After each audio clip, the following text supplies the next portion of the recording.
when I was in college, I was like, okay, now we're adults and we're like on our path to adulthood. I think we're in a whole different generation, but it goes back to like, you get to put yourself on a growth journey and get uncomfortable because you will be the person that passes that information down to your kids one day. Just like thinking these thoughts and then reacting to them. And it's this really negative, vicious cycle where it was like, I was blind, but now I can see.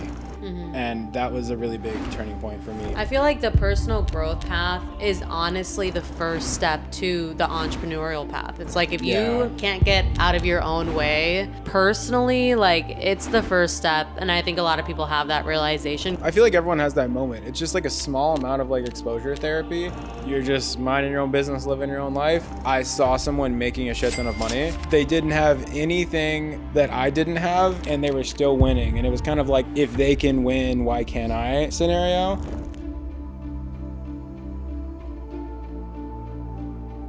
Welcome to the Seeking Leverage podcast. This is episode 3. I'm here with my co-host. Hello, I'm so excited to be here for episode number 3. Stoked for it. We've done a lot of high-level stuff, and we really just want to get back to the basics and talk about all the hiccups and roadblocks and trials and tribulations that go on to kind of going off of the beaten path and doing something towards some version of leveling up and kind of going against the grain and doing something different. And all the like mistakes or challenges that kind of come with that. I know both in our journeys, I got to see your journey live. You got to see my journey live. When we started dating, we didn't have too much going on. And now we're in a very different situation. So I think from the outside looking in on social media, if you see us on trips or see other people doing all types of cool stuff, it's easy to be like, man, so easy. And so much. Or it's easy to be like, I could never do that because it looks so unattainable. Yeah. But to anyone who's been in our lives and seen over the past 5 years, like every trial and tribulation and good thing and bad thing that have happened, they would be like, oh, okay, that's more attainable. So that's kind of what I think this episode is about. No, yeah. I think it would be... I feel like we were talking about this and it just made sense because we've done an episode on, for businesses, for example, how to scale to 100K a month. We've also done an episode on like, what does a sales call look like? And obviously like owning, Closing Bible, both of us, like we see new clients coming in the door every single day. And one of the first obstacles or like maybe things that they go through in their own journey is the growth, the growth that comes with like new territory. And I think that this topic is relevant, like not just obviously to salespeople, but I think it's relevant to anybody that is trying to hit a goal in their lives, whether it's fitness or financial or like trying to move to a new place. And obviously like I want to preface by saying that we're going to be sharing a lot of stories in this podcast. Definitely. Because I think that's how sharing our story is going to be how we're able to impact someone else that can like actually relate to it. So can you take me back to, maybe even before you even had the idea of starting a business, like when the seed was planted that like you had that like seed of like, I think I want to do something else that's outside of the path that like everyone around me is telling me to go down. Yeah. Man, okay, so we're talking 5 years ago, like 18, 19 years old. I remember being in college, and I feel like my idea of... What was that? I was just like, that's not 5 years. That's like 6 or 7, dude. We're 24.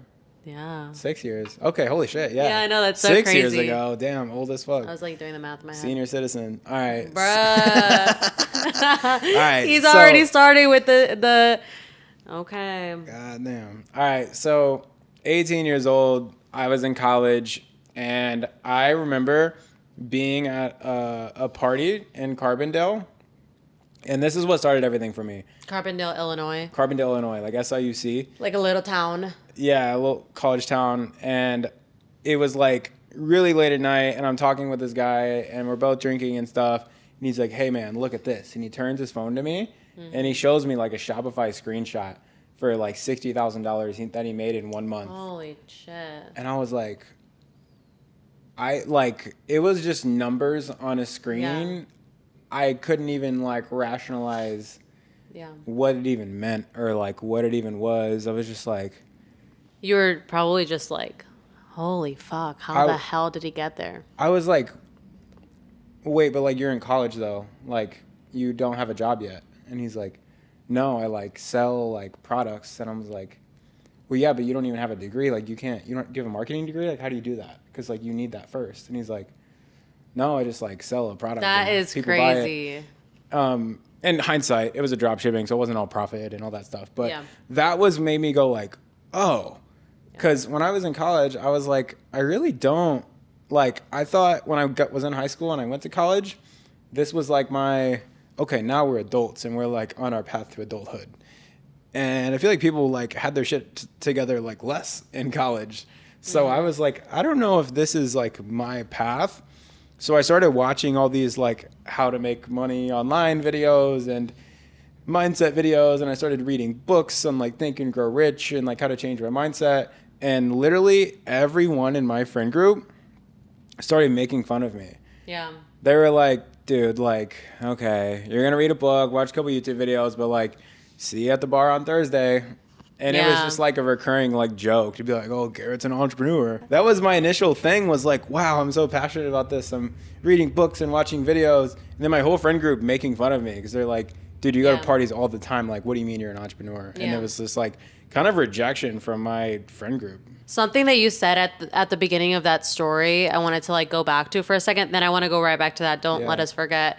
But you said that like you were asking this guy like, why, like, you don't even have a degree. Like, how can you be doing this while in college? And I do think a lot of entrepreneurs that go to college have that first experience where, like, you're just like, I thought you needed a degree to be successful. And I think that's because in school, like, the only option was college. It's like, go to college or be a loser. That was like the option that they just like shoved down our throats. And I went to college and I got a degree, like for, whoever's watching. I do not regret doing it. But like, I feel like with social media now, even younger kids that have this feeling that you're going to talk about right now, having the accessibility to like find stuff like this is so crazy because you literally just like, were not exposed to it. And it's the exact same thing for me. Like, I just didn't even know it was an option. Yeah. But yeah, back to your comment. I just wanted to say that. Yeah, I mean, I grew up in a small town. I was like, this is like my mom's a teacher. I'm like, this is like a teacher's salary after they have like a master's degree for being in a small town. And I was like, but this is in like a month. Like it was like my brain couldn't comprehend it. It was so crazy. But I think that's like the beauty of like doing something new for the first time is like let's say like social media was never a thing. There would still be salespeople. There would still be like people making a lot of money in a lot of different ways. People drop shipping. And I think the craziest thing is that it's because of your environment. It's because of the people in your life. Yeah. Like a lot, like that kid, maybe he had a friend or someone in his life that was doing that. But more than likely, like a lot of times it's literally passed down in generations, especially when there was no social media, because it was like a parent telling their kid like, oh, I did this and I made a lot of money, or oh, I did this and I found this fulfillment. And so I think we're in a whole different generation, but it goes back to like, you get to put yourself on a growth journey and like do something you've never done and get uncomfortable, because you will be the person that passes that information down to your kids one day. So it's like, suck it up and do it. That's what I tell myself. I'm like, I'm going to suck it up and get through it, because like, I don't want to be the person that makes up the excuse of like, well, I didn't have anyone in my family, so because of that, I chose to do nothing. Like, I want to be the one that's like, I didn't have anyone in my family, so because of that, I chose to do something. Yeah. Now my kids have this blueprint too. Yeah. Is there like because I feel like everyone has that moment. It's just like a small amount of like exposure therapy of like, you're just minding your own business, living your own life. Then you get woken up. And then you see someone doing some shit and like making something happen and like making money, and you're like, oh, this is now like on my mental radar. Or like a big thing for me was like, I saw someone making a shit ton of money, and I realized they weren't smarter than me. They didn't have daddy's money. Like they didn't have anything that I didn't have, and they were still winning. And it was kind of like a, if they can win, why can't I scenario. Did you have anything like that where you saw someone making a bunch of money and you're like, oh shit? Yeah. No, I mean, I feel like for me, yes and no. Like, and I think it was different for me. Like, I don't think my ambition into like the personal development and like making a lot of money, like, I don't think it stemmed from like the core feeling of like, I want to make a lot of money. I just feel like I went like a lot of years feeling unhappy. Like, I remember in high school, like, I would wake up and I would just be unhappy all the time. I would be in a victim mentality. I would think that people were like, always talking about me, never liked me. I was never good enough. Like I couldn't even buy Lululemon. Like I had one pair of Lululemon leggings all through high school because my family couldn't afford it. And like, I feel like the moment that I hit my like low that made me realize like, oh shit, I'm not in control of my life was probably freshman year of college where I was just like, I had just got out of a really long relationship that was toxic. I had a really big victim mentality. I was coping by drinking like 3 to 5 times a week. Obviously when you're in college, like people drink. And I just remember like going home for the first, like finishing the first semester and being like, I'm so like depressed. Like I've spent the last, 4 years, 5 years of my life, like not feeling fulfilled, always being in this like headspace where I'm always upset. And I remember going on a road trip with my family and we stopped at a gas station and I walked in and I saw this like bright orange book and it was like, get the fuck out of your own way or like something like that. Like How to unfuck yourself? yeah, How to Unfuck Yourself. Yeah. That was the book. That was the book. So I was like, you know what? I am pretty fucked right now. Let me just pick this damn book up. If something is gonna hit, this book is gonna hit. Yeah. So I was on a like long road trip to California from Illinois. I read that book in that road trip, and I just remember being like, oh wait, I don't have to keep myself attached to these things that hurt me in the past. I no longer need to care what other people think about me or what my ex thinks about me. And it was just, that was the moment for me. Like it had nothing to do with money. But it was a moment where I realized like I didn't have to be the victim in my own life anymore and I could take back control. And when I took back control, I was like, what do I want to do now? Because I have control. I can do what I want. And then that's when like the thought of like, maybe I'll be an entrepreneur. Maybe I'll make as much money as I want. Like that thought came in, but it was a default of me realizing I could take back control of my life. Yeah. It's so crazy. Every time I talk with someone about something like this, they always go to like, I read this mindset book and I'd never really read any book like that. But then I was like, like, let me check this thing out. Because that's how it was for me. I remember when I typed in, like, how to make money online, there was this Graham Stephan YouTube video. Shout out Graham Stephan. And it was, like, how to become a millionaire or some, like, corny shit like that. It was, like, the 3 books to read to become a millionaire in 2020, whatever year it was. And I was like, okay, like, I want to be a millionaire. Let me read these books. And the first one was, like, Think Rich, Grow Rich.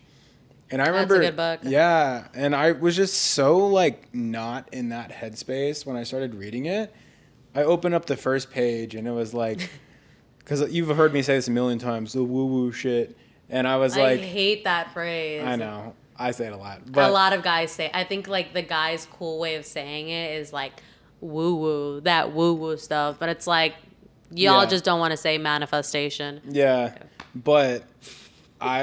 So I read the first page and I'm like, what the fuck am I reading? Like, this is just like all make believe stuff, like woo woo, like I was like, what the fuck is this? And I was like, I have like $30 in my bank account. I spent $10 on this book. I'm gonna read the fucking book. Yeah. Like I want to be a millionaire and I got to read these 3 books to do it. So I'm gonna read this shit. Coachability. That coachability. And funny enough, after like a couple chapters, the biggest takeaway was like, oh, like my thoughts, like in every thought that comes into my head isn't like fact. It isn't something that is like, I can't do anything about it. Like I can have a crazy thought or a certain thought and choose to ignore it and be like, that's bullshit.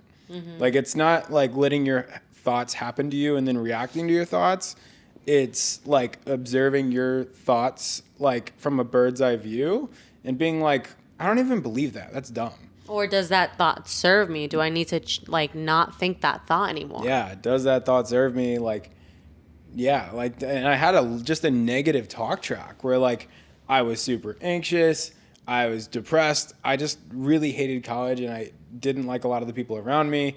And that was the wake up call where I was like, I don't have to be depressed or anxious. I'm just like thinking these thoughts and then reacting to them. And it's this really negative, vicious cycle. Yeah. And that was the like wake up call where it was like, I was blind, but now I can see. And that was a really big like turning point for me on like kind of starting this whole like entrepreneurial path or just like personal growth path, really. Yeah. I feel like the personal growth path is honestly the first step to the entrepreneurial path. It's like if you can't get out of your own way personally, like it's the first step. And I think a lot of people have that realization because, it's when you're younger, I feel like you just are reactive to your environment. And then one day you just wake up and you're like, I'm in control of my own thoughts. Like if I don't want to be a negative Nancy, then I'm not going to be talking shit to myself all the time inside my head. I'm just going to decide to stop doing that. Yeah. So now I want to go back to, you were saying that like you went on this growth journey, you started reading books, your friends started to make fun of you. That's a pretty big part of the growth journey for a lot of entrepreneurs. So much. Like I went through that too, but I'd love to hear like your story there. Yeah, I mean, it was hard because like I have a very addictive personality, and like at first I channeled that into sports. Like sports was my life until I graduated high school. Like that was all I cared about. And then I had all this like energy, and I'm like, where do I put this stuff? Like, and I had to get good grades in school to get into chiropractic school, but I pretty much channeled that energy into partying and just fucking off because I was like, whoa, I have freedom now. I can do whatever I want. So I channeled it all into partying. So naturally, all of my friends just partied. And like the cool thing to do was to like drink the most or like do the craziest thing. So to like be like, yeah, I'm reading books and drinking water and like eating healthy. They're like, what the fuck are you doing? Yeah. So my whole friend group, like that was what gave you status and like made you cool, was like doing the crazy cool thing and being the degenerate basically. So all of them, in a way, they just didn't want to lose me as a friend, and they saw our paths veering off. So them making fun of me from their perspective was them trying to keep me in the friend group, which is I can, in a weird way, respect. But it was toxic, and it was bad for my growth, and they were trying to keep me down to keep me in the circle. But it was lonely as fuck. Like, imagine every single person you interact with sees you as the party person, and then you're not the party person anymore, and you have no one to talk to about this because you don't know anyone in your entire life, in the entire world, that's trying to level up, that's trying to get better, that's trying to improve themselves, that's trying to learn shit, that's trying to make more money, because you're in a world of college where it's just like, let's drink on a Tuesday. So like I was lonely, so I wanted to hang out with people because I was lonely to fix the loneliness, but then that only held me back and then put me in a situation to where it was harder to do all the things that I actually wanted to do. So I had to choose, like, do I just keep being lonely, or do I like hang out with these people that are going to hold me back? And I feel like everyone goes through this weird phase to where it's lonely as fuck because you don't have enough success to get into a group of successful people because you don't have any track record to prove yourself, but you don't want to hang out with the people you were hanging out with. And I feel like I was just stuck in limbo and it was lonely as hell. Yeah. I mean, I feel that. I feel like it's part of the process for a lot of people. So, yeah. I mean, how long was that period for you? Probably like a year. I mean, honestly, like we started dating. Like we met each other and I was like, oh my God, like there's a human being on this planet who's like thinking like me. Like this is insanity. Yeah. Like I remember seeing like the manifestation, like you had Post-it cards like all over your apartment with like, what's the word? Affirmations. Yeah. And I was like, whoa, like I do that, but I like hide it from my roommates, like, cause I was embarrassed, but like someone else does this. And I think you had the same kind of realization with me, I think, right? Yeah. No, I literally, we have the exact same story, just in like guy and girl version. Like I was the girl that was like the life of the party. Like I would get invited to every single party. Like I don't want to lift my ego or anything like that. But like I loved partying. I loved going. I'm so social, hence why I got into sales. But like I got like dopamine from like going to these events, and like I'd get girls together and we'd go together, and then when you're the girl in the friend group that's no longer like trying to do that, like it was hard. Like people do make fun of you. Like I remember when, we'll talk about that in a little bit, but like it's just a part of the process. Obviously there's like a part in that growth journey where like you have to slowly stop doing the things that you were doing. But yeah, when we met, I was doing like network marketing. I was posting hair care products on Instagram, promoting myself.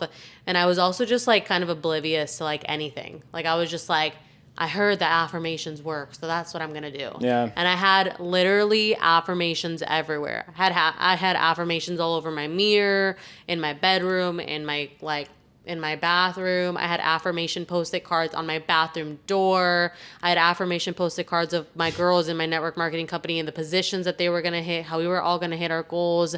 I had affirmations on like the big sheets. And then I had affirmations like on the big like printer sheets, and then I literally taped it to the top of my bed, so when I would wake up in the morning, it was like, I am powerful, I am gonna hit this goal.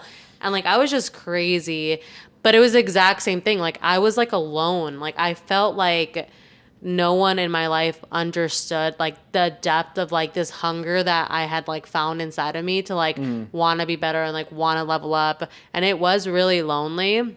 And then I remember one time I was on Snapchat, and then you slid up on my stuff and you were like, oh, I like your marketing. I was like, oh, that's a good compliment. Like for a guy to like notice me for something that I was trying to get to do really well, which was like get better at the skill, that meant a lot. And then I remember we kind of started talking, and you posted this like affirmation on like a mirror that was like, I'm going to save 20K or like something like that. And that's when we like really connected, because we realized that like, oh, I'm not alone. Yeah. And I feel like you have to be willing, especially if you're on the growth journey, like you need to be willing to keep moving even when you are alone, so you can get to a place where it's like, finally we've landed at one destination, one part of the journey where it's like we've arrived. And that's exactly what happened to us. Like as soon as we met and like we both realized like we're on the same growth journey, we've both kind of like let go of some people in our life that were holding us back, like we exploded. Like our growth just exploded, because now we weren't trying to grow alone. We were like, we have each other, let's fucking go. Yeah. And I think like to anyone listening that's like kind of in a similar like phase, you will be lonely, and there is this period of time where you're between the successful group and between your old group that you don't want to be with. And when you find people in your life that are on the same journey as you, whether they're at your level, a little bit above your level, a little bit below your level, start collecting these people and start creating your own group, because these are going to be the people that you make it with and that you're hanging out with 5 years down the road. Like Jack White was the person for me as far as like a friend, like, you know, outside of our relationship, obviously. That guy that I met that like posted the like screen or showed me his like phone or whatever of the 60K. I got his phone number, like a Snapchat or something. I think it was Snapchat. Then he added me in this like Snapchat like entrepreneur group. And then Jack reached out to me. And then Jack and I were like, we're on the same journey. We don't really have too much success, but like we're kind of on the same path. And then we started a podcast together. And then we're like, we want to talk to successful people. So what should we do? Let's start a podcast. And then we'll interview these really successful people, and they'll want to talk to us because they want to be on our podcast. And that's where I kind of just collected my people and like created my tribe. I mean, I was in a network marketing company, so I was doing the same thing, but inside of a company. Yeah. So we've talked about like that first initial thought when you make the decision. We've talked about kind of leaving your friend group. What do you think is the next stage? Like, I feel like for me, when I think about the growth journey, especially for someone that's like in sales trying to like move forward, I feel like a big gap is like, I'm working on myself, but like, I'm like scared. Like I'm scared to, like, I see this opportunity in the distance. I hear about it. I can envision myself kind of doing it, but like, I'm scared to leap because like, what if I fucking fail? Like I would want to talk about that, because that was probably like a distinguishing moment Yeah. for us, not just like getting into sales, but also we moved across the country with like no plan B and like we just kind of went for it. Yeah, I mean, I had a pretty good, I was at a pretty good level when I moved across the country. When we moved to Miami, We still just went for it though. we did go for it for sure. I mean, we had like a year of planning though. Yeah. But we still went for it. Like that's a big step that a lot of people Yeah. are too scared to take. Yeah, I mean, I had a couple like 40K months by then, but I think also knowing at this date, like we are moving to Miami, for that whole like year, 9 months leading up to it, I was like, I have to figure this shit out because I have to be making money by this time, and it was a big like figure this shit out. That was good for me. But I think to answer your question, like what's kind of like the next step, I feel like it's what you just said. Like at this moment, your biggest fear is like failing. And that's what it was for me too, is I kind of was in this mental dilemma of like, if I try at my full potential and then I still fail, then everyone who told me I was being an idiot is going to be right. So I was scared to actually try my hardest because I was like, fuck, what if they're right? And I think the best thing to do is to just change your relationship with failure. It's like, it's not like, will I fail or not? It's like, you 1,000% are going to fail. And then what? And I think it's like changing your relationship with losing and failure, because yeah, if you fail and then you stop, then you failed. But if you fail and then you learn and then you keep going, then you learned and then you get better. And I think rewiring your brain to have a positive association with fucking up is just an opportunity to like learn and grow and adapt instead of like give up and cry and quit is like really monumental, because even today, like we're fucking up a lot. Like we make mistakes a lot, and then we're like, oh, we don't do it that way. Now we do it this way, and then we get better. Like that never stops.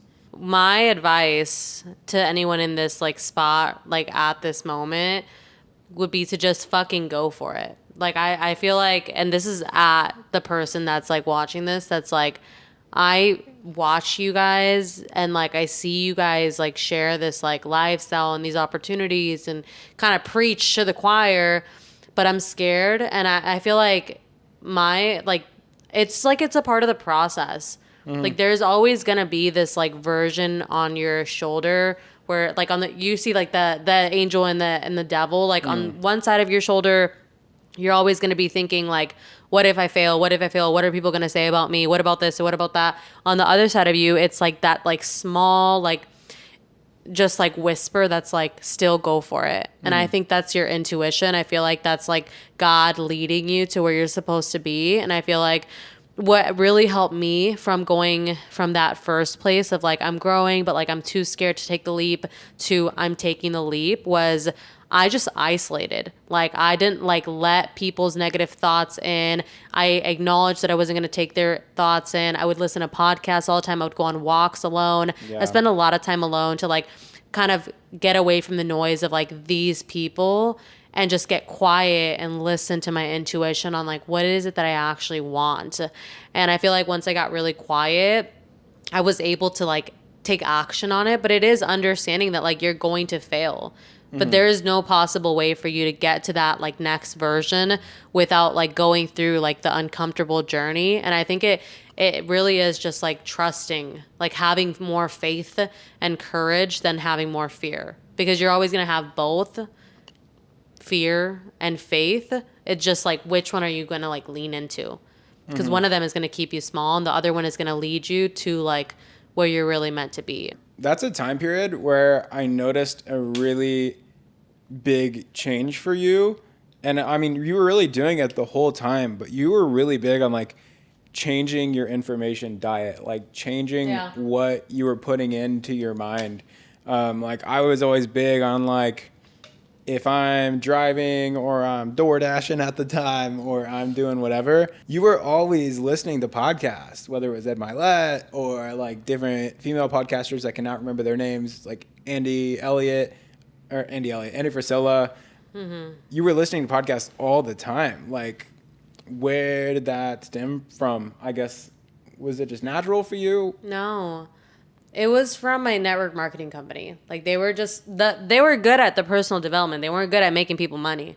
Let me just say that. But they were good at personal development. I went to my first seminar when I was 19 years old. My parents were extremely strict, like Mexican parents. You can't go to parties. You can't go here. So I went to this seminar for the first time for this company that I was with, and just carpooled with a bunch of girls, told my parents that I had a long weekend studying for my exam because I was still in college, went to Columbus, Ohio, and that's when I saw I don't know what their names are, but like Ed Milet, I think, was there. Mel Robbins was there. This guy named Les Brown? Les Brown. Les Brown changed my freaking life. And I went to this conference, 19 years old, sitting in this arena with all these hungry ass people. And I was just like watching these speakers just like speak so much motivation and like growth into me and like so much faith into me.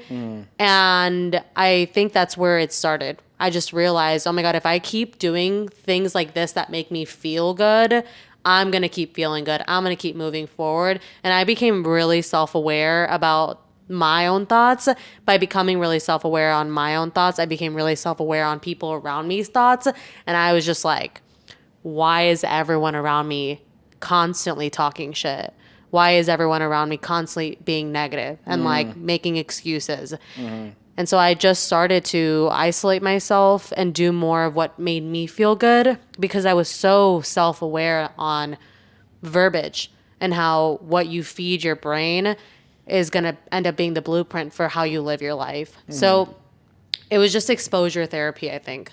Exposure therapy. To shift gears a little bit, just because I know when I was in my phase of like, okay, I want to do something, I'm doing mindset stuff, I'm trying to get to like the making money part.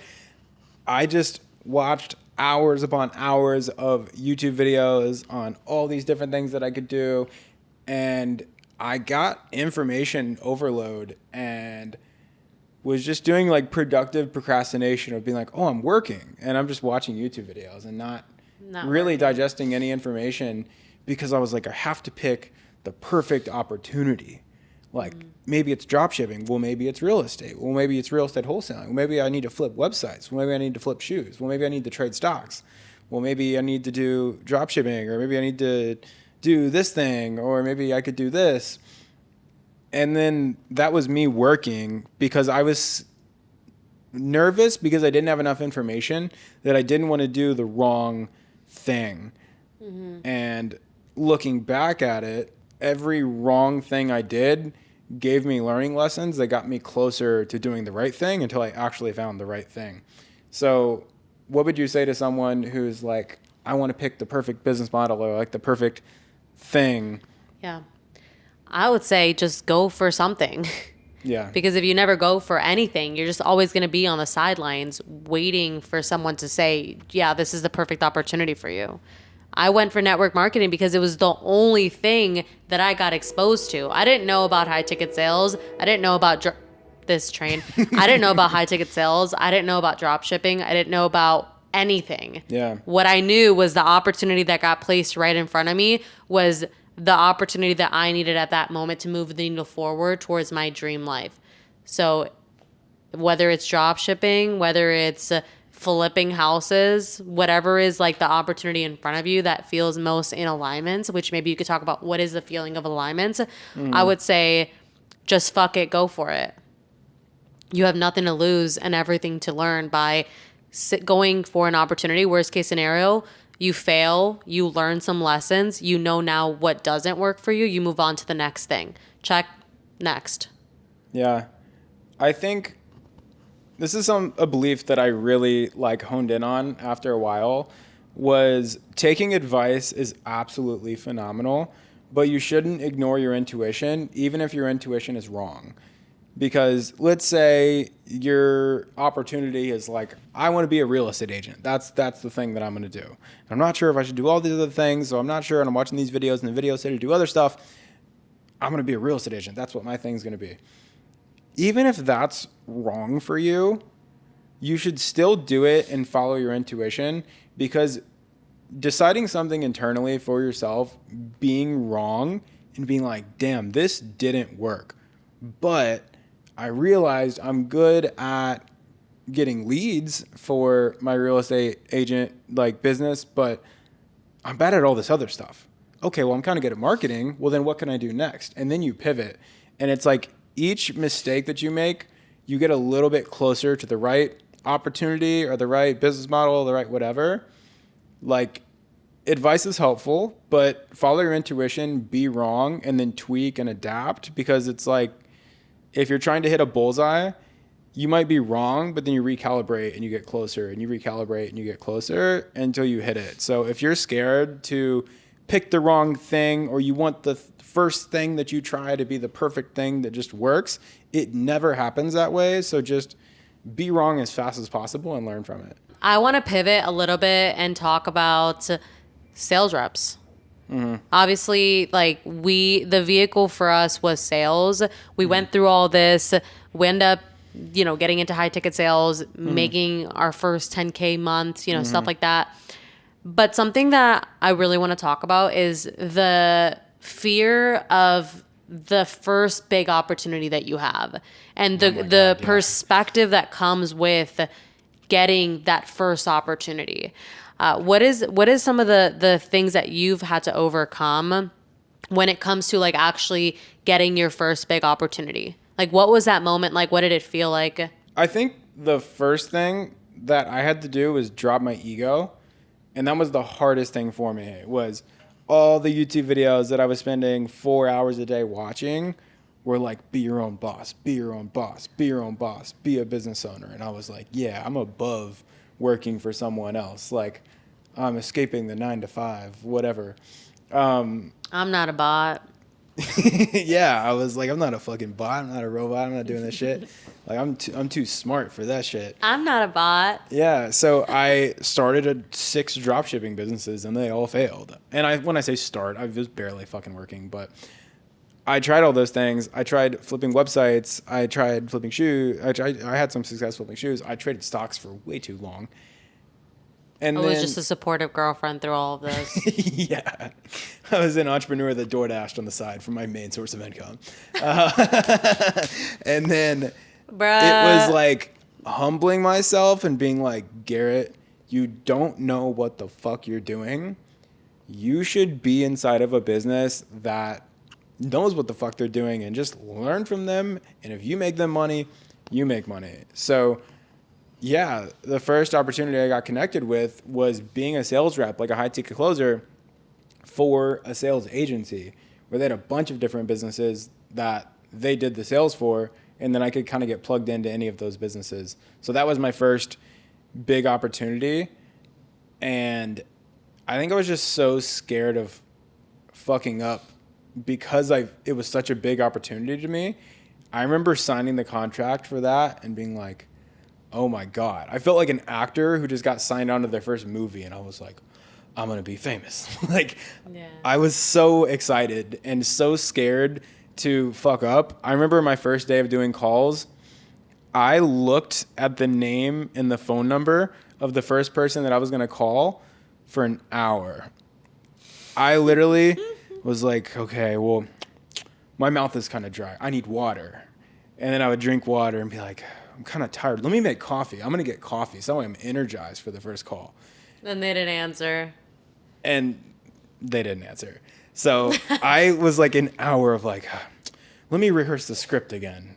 Well, let me go get some fresh air. I'm nervous.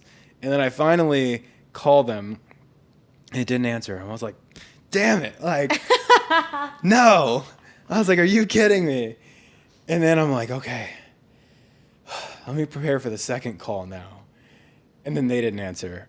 And I called like 3 more people, and I got so excited. I was like, okay, I'm working now. I'm making progress. I've called 5 people now. Like, I'm moving, because I had to do like 100 calls for the day. And then it was like sixth or seventh or whatever person, because I was just like, okay, dial. And I was spending less time between each call. And then the first person answered and said hello. And I was like,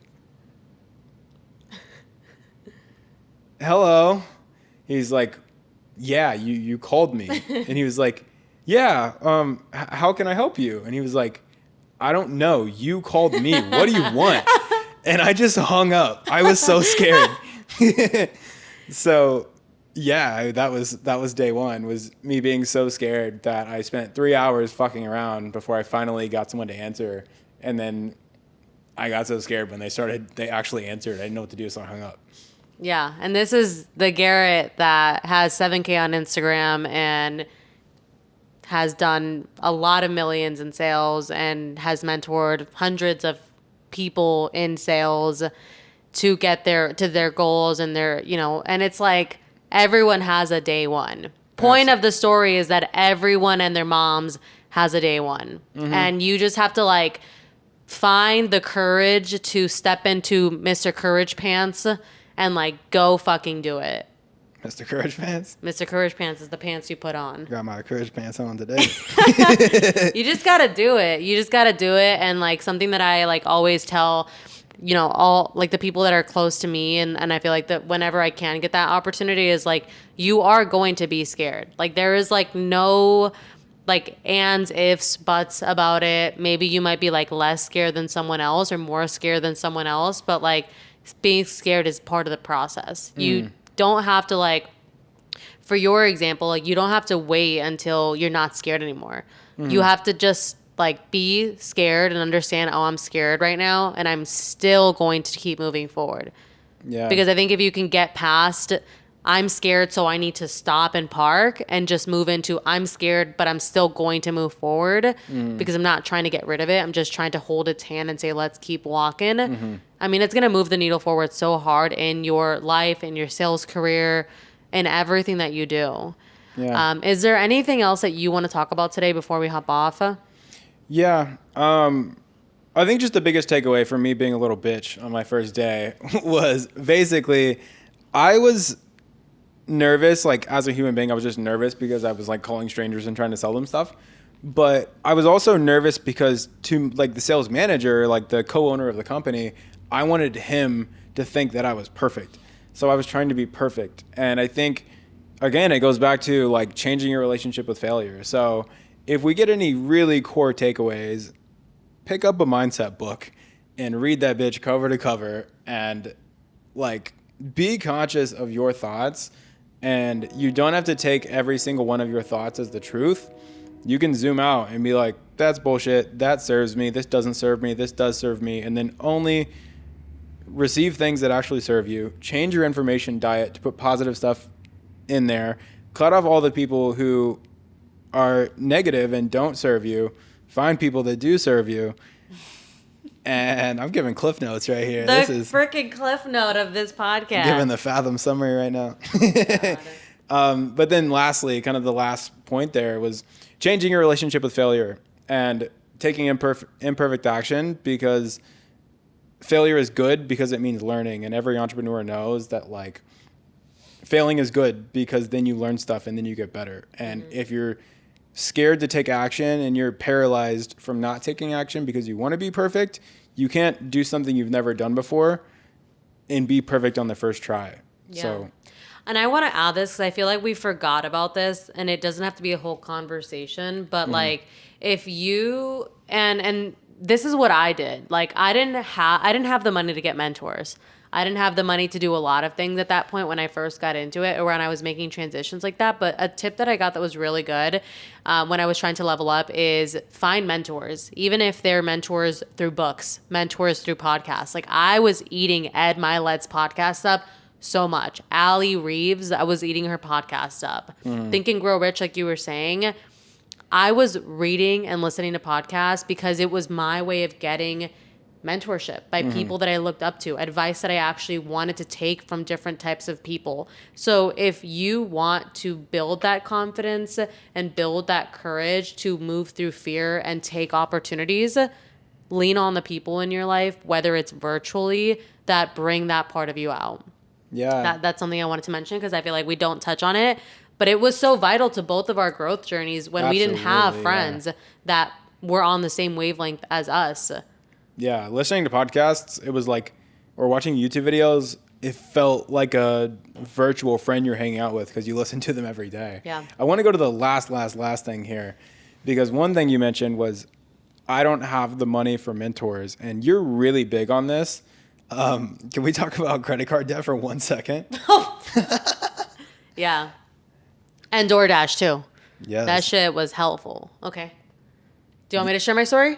Yeah, just, you're really big on, just because, if you're comfortable sharing it, like, you did this and you knew you had to bet on yourself. You didn't have the money. Yeah. You opened up a credit card, you figured it the fuck out, and that bet paid off big. Yeah. So I'm going to look at you for just a second because you already know the story. I know it. But basically, when we were moving to Miami, we were moving across the country. He was already kind of killing it in his business. We had planned for like a year, but what I mean by plan is not like we save $1,000 every single month. It was like, let's try and save up some money for this move that we're saying we're going to do. And he was doing pretty well. I was fucked. I didn't have money, dude. Like, I was trying to do the network marketing thing, and I was making like $700 a month, if that. $500 a month. I picked up a hostess job. I was doing that every single weekend, like 4 days a week. I was making $125 every other week. Like, I wasn't getting paid shit. And I was saving all of that. I was also trying to DoorDash in all my free time, and just trying to save as much money as I could. And then I was like, okay, how am I going to make moving across the country and like leveling up in my life work? Like, what am I going to do? And obviously, like, this situation's different for every single person. Like, I had you to lean on to pay for like rent and groceries. So I wouldn't recommend this to someone that's like, I don't have any support at all. Mm-hmm. But for me, I saved up all the money that I could save up, and that probably was, and I also was graduating college. I was like, maybe I'll get some money for graduating. And that, I want to say, was about $2,000, maybe like $1,500, $2,000. And then I was like, okay, what else am I going to do? Because I obviously am going to need to support myself. So I applied to a credit card to see just if I would get accepted. And the way that I viewed credit cards was like, I'm not going to get this credit card so that I can go buy clothes for myself, or I could go do my nails, because I didn't want to get a credit card to just spend money on shit that wasn't going to make me money. I wanted to get a credit card so that I could help be like leverage in my life to support what I was trying to build. Applied to my first credit card, got denied. I was like, fuck, I got denied. So I applied to my second credit card, and I put a skewed income that got me accepted. And then I got accepted for my first credit card. It was a $2,500 balance, Discovery.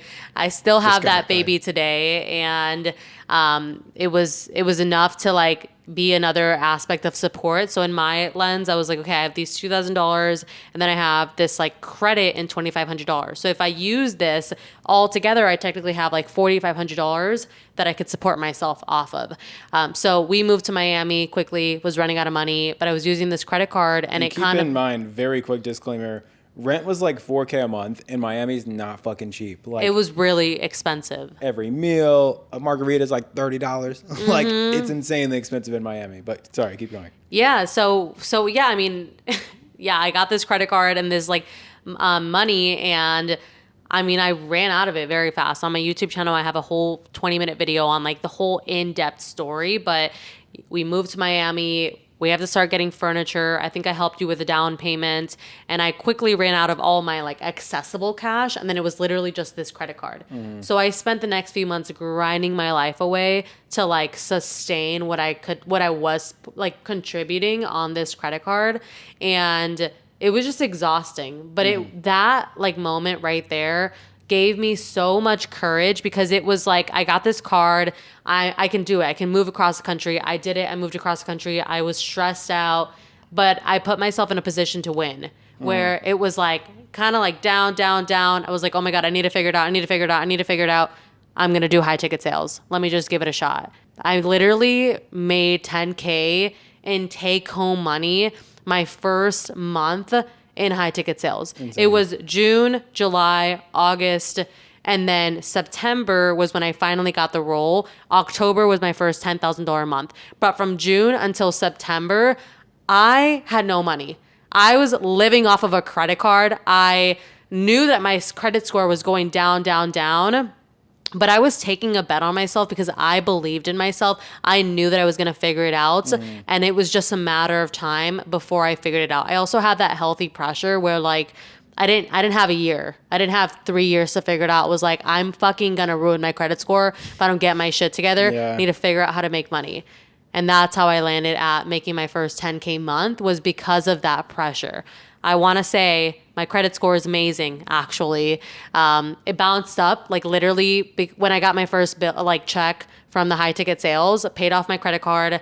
And then I just had an outstanding balance of like 7,000 on my like card of just like money I could use freely. And I think that When you say I was thinking about, you had $7,000 in your bank account. yeah. Like, yeah. I had 7K just like chilling there. And I was like, oh my God, Yeah. I'm never going to have to struggle with money ever again. And I haven't Yeah. since. I don't even have to look at my bank account when I do anything because of those few months of pressure. So that's the credit card story. Yeah. And I respect you so much for this phase of life, because I was in a different financial situation and living with you and seeing you struggle. And I remember distinctly for like a week being like, I just want to like give her a little bit of money so she can just not be so stressed, because like she wasn't getting her nails done, wasn't doing her hair, wasn't buying clothes, wasn't doing any. I was renting clothes Renting clothes that I couldn't afford. Wasn't doing any like girly stuff that I know she liked doing. And I was like, let me just pay for her nails, like help her get her hair, give her a couple grand, like anything. And you were like, no, like I'm gonna figure this out. Yeah, it was a hard time for me, like mentally. I already felt like I already just felt guilty because, like I said, with our situation, you were paying rent and we were living in Miami for the first time together, and it's really expensive over there. So I was like, fuck, he's spending a lot of money on like rent and groceries and drinks, and like I just felt like guilty. So I was like, I don't want to do my hair, I don't want to do my nails.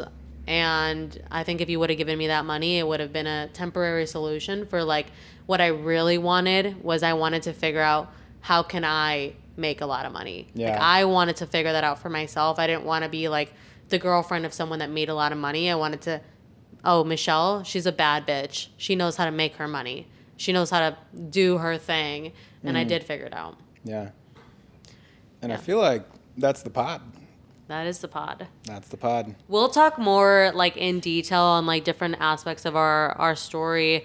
But I feel like it's helpful for you guys to get a glimpse of like us, because it could be so easy to look at our Instagrams and like look at the ads and look at when you're, especially if you're inside a Closing Bible or highersalesreps.io, like see like we're already here at this point. But at the end of the day, like we're just two normal people that decided we wanted to do something and just kept going and leaned on each other and didn't let obstacles hold us back and like shut our vision down. Yeah. And so I think it's important that we share our story, because we still are, you know what I mean?